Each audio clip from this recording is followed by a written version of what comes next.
자, 안녕하세요. 매주 금요일 인사드리는 주식클러스의 주식살롱 하창모입니다.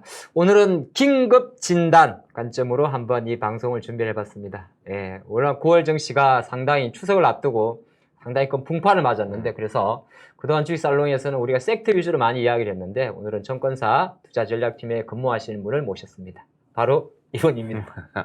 우리 한지영 연구원님입니다. 네, 안녕하십니까. 안녕하십니까. 네. 잠깐만 좀 자기소개 좀 부탁드리겠습니다. 네. 이 채널에선 처음 소개를 하는 것 같은데요. 저는 키움증권에서 주식 투자 전략을 담당하고 있는 한지영입니다. 네. 투자 전략팀이라는 게 대략 네. 어떤 업무를 하시는지 간단히. 그냥 쉽게 이야기를 해드리면 저희가 일반적으로 애널리스트라고 하면은 이제 기업 분석 애널리스트, 뭐 삼성전자 주가 네. 얼마 가요 이런 식으로 이야기하는 게 이제 기업 분석 애널리스트고요. 네. 투자 전략은 코스피 얼마 갑니다. 이거 시장 전체를 보는 애널리스트로 이해를 하시면 될 것 같아요. 설계자네요. 어떻게 뭐 설계자 그 말은 좀 거창하지만 그냥 감독. 예, 약간 좀 크게 판을 짜서 보는 사람들로 이해를 하시면 될 것 같습니다. 제 표현으로 잠깐 빗대면은 애널리스트라는 섹터가 전문 플레이어라면 특정 섹터에 대해서 네네. 뭐 1루 쓰면 1루 쓰고 그쵸. 2루 쓰면 2루 쓰면 또 감독 같은 컨셉이에요. 적재적소에 이런 판을 해석하고. 그쵸. 맞죠? 네, 되게 고평가된 이제 표현이신데 그냥 그렇게 큰 그림에서 이제 시장을 바라보는 그 일을 하는 게 저희 전략팀의 주 업무입니다. 그러니까요. 네. 제가 우리 연구님하고는 안면은 있는데 사실 그쵸. 방송은 처음 하는 거고 그쵸. 우리 노란톡에도 같은 방에 들어가 있어요. 네, 모 채널에서 이제 같이 활동을 하고 있는데 모 채널 그냥 키움 네, 키움 채널이죠. 네. 네. 가끔 저도 궁금할 때 많이 여쭤보거든요. 텔레그램도 잘 보고 있고. 네. 항상 보면 제가 그 물가지표 나오거나 이런 거 이슈 있을 때 네. 저도 적극하게 많이 참조를 해요. 꼭 새벽에 또 올려놓으시더라고요. 네, 그 밤에 이제 CPI 그 미국 소비자 물가 같은 경우는 다들 워낙 관심이 많으시다 보니까 네. 저도 그냥 밤에 9시 반에 그 발표 나면은 빨리 정리해서 그냥 텔레그램으로 이렇게 공유를 하고 그러고 있습니다. 네. 그래서 저희가 오늘 이제 이렇게 투자 전략팀 소속의 우리 증권사분을 모신 이유가 바로 지금 9월 장 자체가 생각보다 좀 많이 나빴어요. 많이 나쁘고 그렇죠. 이제 또 10월 달도 두려워하신 분이 많단 말이에요. 그래서 큰 그림에서는 이제 저희가 뭐 연말까지 장이 이럴 것 같다. 그런 타이틀을 가지고 시작을 하는데 일단은 좋은 이야기부터 한번 먼저 많이 빠졌으니까 그쵸. 더 빠질 수도 있겠지만은 우리 연구님 생각하시는 만약에 정시가 다시 좀 힘을 받기 위한 어떤 상수나 변수가 있다면 어떤 걸 보는 게 좋을지. 지금 9월 FMC가 끝나고 나서 이제 시장에 지금 이틀 연속 좀 조정을 받았고 오늘 금요일 날에 좀 낙폭을 줄이면서 마감을 하긴 했지만 다들 좀 불안하죠. 다음 주에도 또 연휴가 대기하고 있으니까 연휴 때 또 빠지면 어떡하지? 우리 습관적으로 뭐 명절 그쵸. 앞두고 빠지더라 그런 것도 그래서 좀 있고. 연휴 전에 미리 주식 정리해서 편하게 좀 그 연휴를 보낼까라는 생각들 되게 많이 하고 계시는 것 같아요. 이거는 일반 투자자들뿐만이 아니라 이번 주에 제가 이제 기관들 대상으로도 이제 세미나를 다녀보면은 다들 그 고민을 하고 계시더라고요. 근데 잠깐 제가 인터셉트 하면 왜 그럴까요? 연휴에 혹시 무슨 일이 생길까봐 그런 건가요? 아니면 심리적인 건가요? 지금 두 가지 같이 있는 것 같아요. 만약에 이번에 FMC가 좀 나름의 잘 끝났으면 시장에서도 뭐 연휴 전에도 괜찮겠지라고 하는데 FMC가 예상보다는 매파적으로 끝나면서 증시가 충격을 한번 받으니까 야 이거 다음 주도 쉽지 않겠네 이렇게 생각하는 것 같아요. 그래서 저는 개인적으로 연휴 기간에 많이 비우지 말자 이 생각하고 있어요. 왜냐하면은 분명히 그런 건 있겠죠. 연휴 전에 주식을 정리 많이 해서 현금을 많이 마련해 놓으면 마음은 편하겠죠. 근데 반대로 그렇게 해놨다가 연휴 기간에 미국에서 호재가 빵빵 터져봐요. 유가를 일단 빵빵 터져봐요. 그럼 연휴 끝나는 게 되게 두려워하지 않을까 싶기도 해요. 아니면 예를 들어서 우리가 6일 놀잖아요. 쉬잖아요. 그러면 3, 4일 빠지다가 추석날 애 기분 망쳤다가 잘했네 싶었는데 갑자기 또 10월 올라가 버리면 그런 리스크, 그 업사이드 리스크라고 그것도 좀 대비를 같이 하셔야 되지 않나라고 보고 있고 증시 저는 뭐 나쁘게 안 보고 있습니다. 여전히 지금 보면은 9월 FOMC가 좀 힘든 결과긴 했죠. 그리고 요즘에 딱 지금 분위기 보면은 지금도 그렇고 근 1년 동안 보면은 시장의 패턴이 어떤 거였냐면은 FOMC가 잘 안 나오면은 망했다. 다음 달 고용이나 CPI 보자. 얘네가 또 잘 안 나와요. 그럼 다음번에 FOMC 보자. 지금 이게 거의 1년 넘게 지속이 계속 되고 그러고 있잖아요. 있어요. 근데 이거를 가만히 생각해 보면은 우리가 새로운 악재로 괴롭힘 당하는 게 아니죠. 기존에 그리고 또 있던 악재로 계속 그냥 괴롭힘만 당하고 있던. 좋으면은 또 내려가 버렸고 네. 내려가면 또 올라왔던 것 같아요. 그렇죠. 예. 어. 그래서 지금은 지수가 뭐 위로 탄력적으로 올라가긴 힘들어도 네. 그래도 하단에서는 계속 지지를 받아줄 수 있지 않나라고 보고 있고, 저는 여전히 코스피 기준으로 2,480선 이하에서는 적극 매수 대응하는 게 맞다. 저는 2,480이면 이번 주 형성했던 그 라인 예, 이 라인에서는 그냥 매수로 대응하는 것이 조금 더 밀리더라도 예, 하는 것이 맞지 않나라고 생각하고 있습니다. 신규 악재가 나오면은 다분히 불안해할 수도 있지만 더 네. 내려갈 수 있겠지만, 저는 지금의 시장의 주변에 있는 악재들은 새로운 것들이 아니다. 우리가 어느 정도 계속 맞아왔고 맷집이 네. 생긴 이러한 좀 악재들이기 때문에 굳이 현재 레벨에서 도망칠 필요는 없다라고 보는 거죠. 만약에 지금 지수가 2,700 이상 간 상태에서 만약 FOMC가 이러한 결과로 끝났으면은 뭐 다분히 빼도 되긴 하겠지만 네. 지금은 그런 상태는 아니잖아요. 레벨 자체가. 결과 나오고 빠진 것도 네. 있고. 그리고 저희가 7월 달 이후부터 사실상 옆으로 계속 기어가면서 네. 어느 정도 그 연준에 대한 정책 불확실성, 또 유가 상승에 따른 에너지발 헤드라인 인플레이션 불확실성, 이것들도 가격적으로 소화를 했던 만큼 네. 지금 레벨에서는 굳이 저희가 많이 두려워할 필요는 없다. 저는 이 생각하고 있습니다. 그 말씀도 잠깐 생각이 나네요. 그러니까 쭉 올라가다가 기대가 올라가다가 네. 얻어맞으면은 그 충격이 쭉쭉쭉쭉 갈 건데 네. 지금 말씀하신 게 어차피 7월달, 8월달부터 계속 좀 네. 늘어지다가 그렇죠. 호재가 나오지 않을까 하다가 네. 뭐에서 FMC에서 뭐 그렇게 호재라고 생각 안 할 수 정도 나오다 보니까 이제 에이 약간 요렇게다. 그렇죠. 그러면 말씀하신 대로 그 점도표라고 이야기를 하죠. 네. 그거 가지고 한번 좀 풀어질 수가 있나요? 예. 그 점도표도 한번 보여드릴게요. 제가 자료를 준비해 갖고 왔는데 네. 되게 친절하게 또 여기 최적화 시켜주셨더라고요. 네. 하면 이건가요? 네, 이게 이제 점도표라는 건데 그냥 뭐냐면은 연준위원들의 그 가진 생각들을 점으로 찍은 거예요. 네. 그래서 이 점 하나하나가 연준위원들 한 명 한 명으로 보시면 될 것 같은데, 이번에 FOMC가 그 시장에 쇼크가 됐던 거는 이게 제일 컸던 것 같습니다. 뭐냐면은 2023년도 점도표를 보면은 저기서 저희들이 일반적으로 맨 왼쪽 거죠? 네, 맨 왼쪽 겁니다. 네. 맨 왼쪽 거의 흰색이 6월 달에 찍었던 점이고, 네. 그다음 저기 이제 분홍색 선이 이번에 9월 달에 찍었던 점인데, 저희가 점도표를 볼 때 통상적으로 기준점을 보는 게 저 점들의 중간 값을 계산해요. 평균 값이 아니라 중간 값을 계산을 해요. 그러니까 중간 값이 예를 들어서 2023년도 6월에 찍었던 중간 값이 5.6이었는데 네. 이번에도 여전히 5.6이 나왔습니다. 근데 똑같은 거 아니면 뭐가 달라진 거죠? 위에 그 높게 점을 찍은 세 개의 점 보이시죠? 저기? 네네. 네, 저기에 있는 사람들이 아래로 내려왔어요. 그럼 좋은 거 아니에요? 그렇죠. 좋아 보일 수가 있어요. 좋아 네. 보이는데 문제는 내년도로 넘어가서 2024년도 보면은 점들의 분포가 위로 올라왔죠. 전체적으로? 네, 올라왔죠. 보통 이제 시장에서는 올해는 뭐 어떻게든 인상하거나 뭐 동결 어떻게든 견딜 수가 있어. 그럼 네. 어차피 내년에 인하할 거니까 괜찮지 않을까? 그렇죠. 이 생각을 했는데, 저기를 보시면은 내년에 인하폭이 생각보다 안 크다는 하는 게 지금 두 번째 동그라미 설명하시는 거죠? 그렇죠. 두 번째 동그라미 2024년도 부분 보시면은 네. 내년에 뭐 그래도 뭐 25bp 기준으로 한 4번 정도는 인하하지 않을까? 뭐 이 생각했었는데 한 2번 정도밖에 인하하지 않을 것으로 네. 이제 연준위원들 생각들이 바뀐 거죠. 시장에서도 이걸 보고서 야, 내년에 인하를 하더라도 그렇게 세게 못 하겠다. 그럼 결국에는 올해도 고금리인데 네. 내년에도 고금리 아니냐? 이게 뭐 미국에서는 하이어 포 롱걸 이렇게 고금리 기조가 얼마나 오랫동안 지속됐냐, 여기에 가지고서 그게 이슈가 되고 있는데, 지금 시장에서도 이거를 지금 좀 부담스러워하고 있는 것 같습니다. 그래서 이번에 FOMC가 시장에 쇼크로 다가왔던 것도 네. 올해 점도표의 변화가 준 게 아니라 내년도에 대한 점도표를 매파적으로 줬다라는 게 시장 쇼크의 좀 배경으로 보시면 될 것 같아요.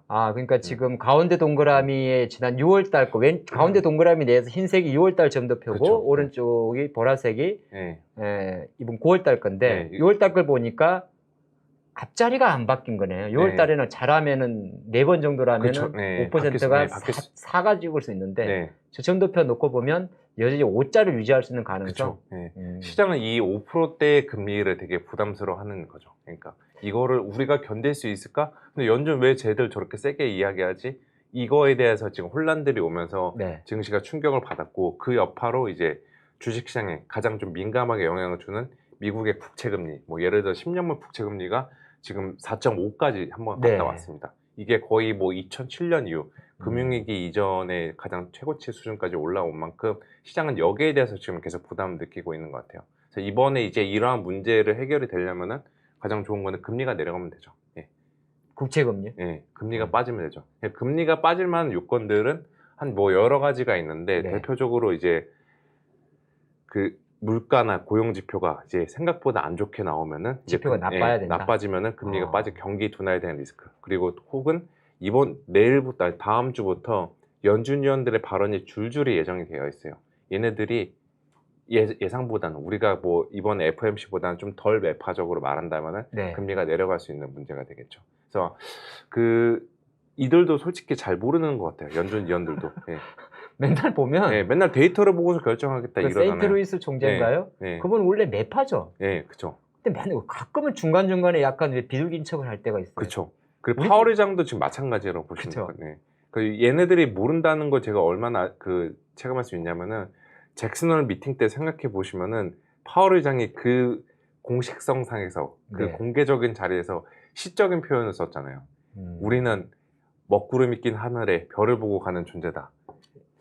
이거는 나도 지금 잘 모르겠으니까 너네들도 같이 몰라줬으면 좋겠다. 시장이 알아서 해석해라. 네, 이런 근데 식으로 얘기한 거죠. 지금 말씀하신 걸 제가 종합을 해보면 점도표만 놓고 보면 아까 네. 상승할 상수보다는 네, 약간 부담이 되는 상수가 좀 많아 보이는데 네, 만약에 상승할 수 있는 상승 아까 말씀하신 대로 네. 이제 우리가 9월 물가 지표를 확인할 10월 중순까지는 연준 의원들의 이제 발언이 있으니까 네.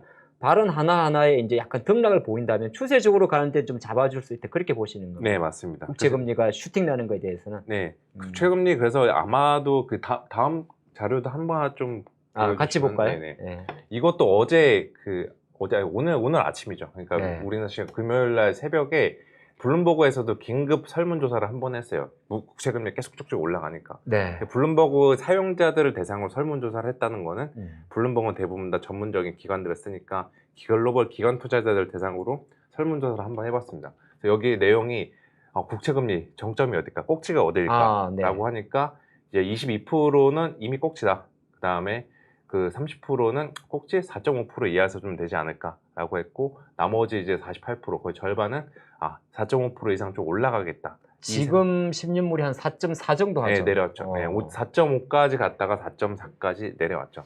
근데 솔직히 따지면은 4.5나 4.4나 뭐 저는 또이또이라고 생각하고 그럼 있는데 지금 저 수치를 보면 거의 반반이네요. 네, 반반이죠. 시장 내에서도 그러면 52대 48. 네. 그 의견은 조금은 이제 지금은 꼭지다라는 쪽으로 형성이 되어 있는 것으로 네. 보시면 될 것 같고 여기서 저는 저도 올라갈 것 같지는 않아요. 저는 개인적으로 4.5% 이상 올라간다라는 거는 이거는 그냥 주식으로 치면은 과매수 구간, 오버슈팅 이렇게 보시면 될 것 같습니다. 그리고 여담이좀 하나 더 말씀을 드리면은 요즘에 주식시장에서도 금리에 대해서 워낙 좀 민감하니까 민감하죠. 최근에 또 다른 전문가들 대상으로 글로벌 펀드 매니저 대상으로 한 서베이에서는 이런 이야기를 했어요. 블룸버그 조사한 것 중에 야 너네들이 만약에 10년물 금리가 4.5% 가면은 시장 어떻게 될 것 같냐 네. 이렇게 하니까 거기서 한 20%는 10% 넘게 폭락한다 도망쳐 이렇게 얘기했고 반면에 나머지 그 30%는 아예 뭐 괜찮아 더 올라갈 거야 추세적으로 올라갈 거야 이렇게 시장 올라갈 거야 이렇게 얘기했고 나머지 50%는 야 조정 오더라도 뭐 10% 미만 그냥 버틸 만한 조정이다 좀 이런 식으로 답변을 했습니다. 그래서 여기서 우리가 알 수 있는 거 시장의 심리를 알 수 있는 거는 일단은 대부분 시장에서는 4.5까지는 그래도 뭐 힘들긴 하겠지만 버틸 만하다 좀 이 생각하고 있다라고 이해하시면 될 것 같습니다. 참, 주식하면서 소수점에 우리가 집중해야 되는 그렇죠. 이게 이제 4.4는 4.5 저는 뭔 상관이나 싶기도 그렇죠? 해요. 진짜 이게 대체 뭘까? 갑자기 학점도 아니고 네. 뭐 방어율도 아니고 이게 저희가 방어율 4.5면 보세요 중간 게트로 빠지지 않습니까?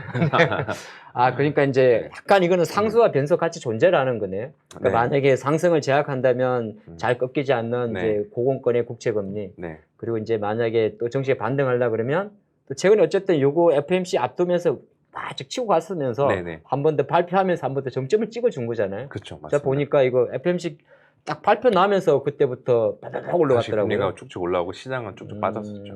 그러면 또 그것도 일시적으로 슈팅일 수도 있으니까 그게 만약에 완충이 되면 또 최근에 많이 무너졌던 미국 기술주들도 올라갈 수 있지 않을까. 그렇죠.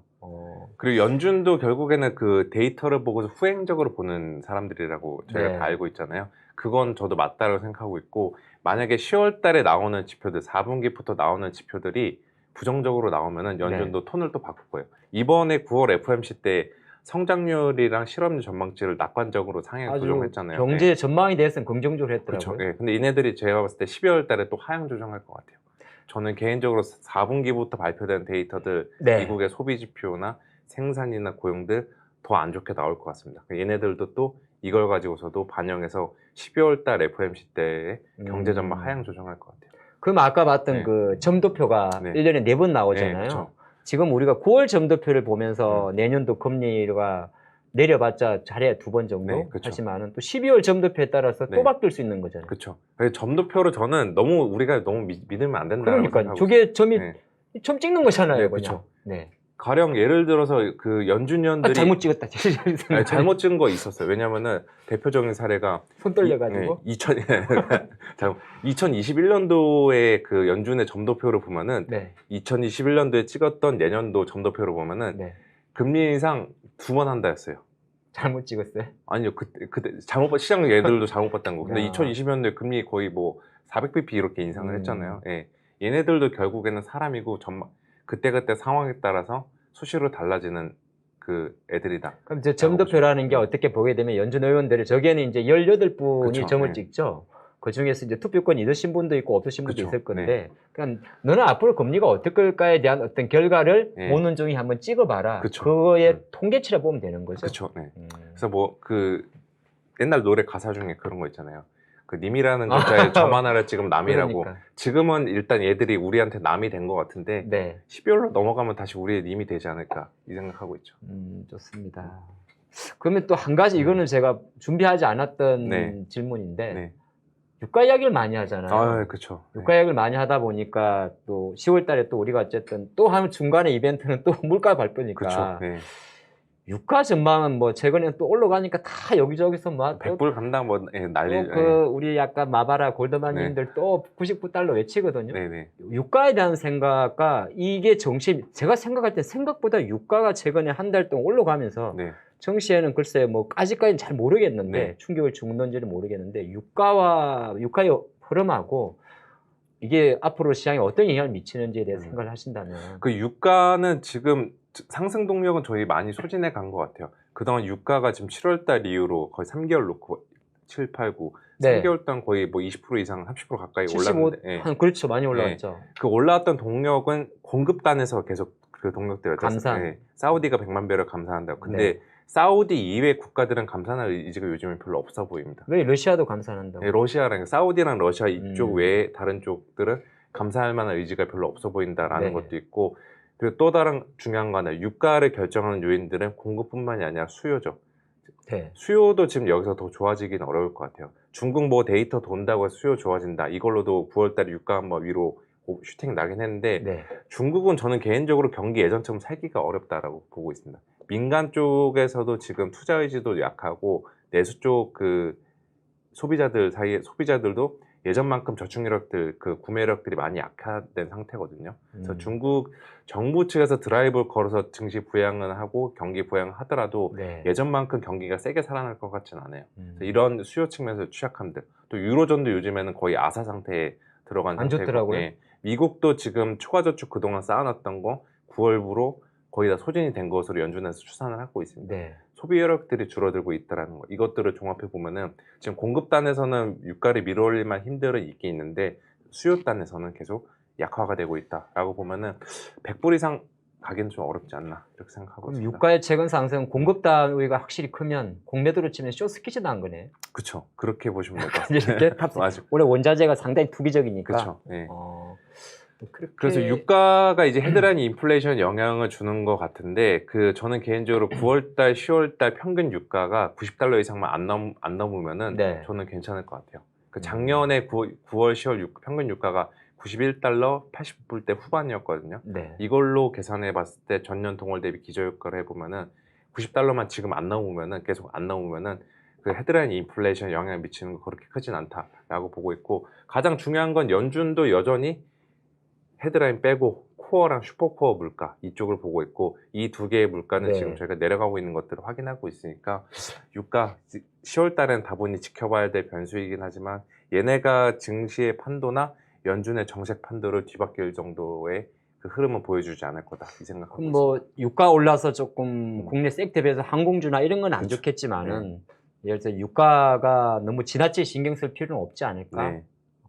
그럼 그럴 수도 있겠네요. 지금 매파적 발언 나오면서 국채금리 올라가는 네. 것도 한편으로는 그게 이제 경기 둔화를 자극할 수도 있으니까. 그쵸. 그러면 돌고 돌아서 수요 쪽은 상당히 어려운 거고. 네.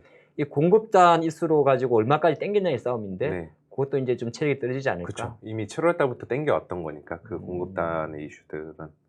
좋습니다. 네. 자, 지금까지는 앞으로의 시장이 어떻게 움직일지를 함께 이야기해봤습니다. 자, 다음 영상에서는 그렇다면 우리가 어떤 섹터, 어떤 종목에 집중해야 될지를 함께 하도록 하겠습니다.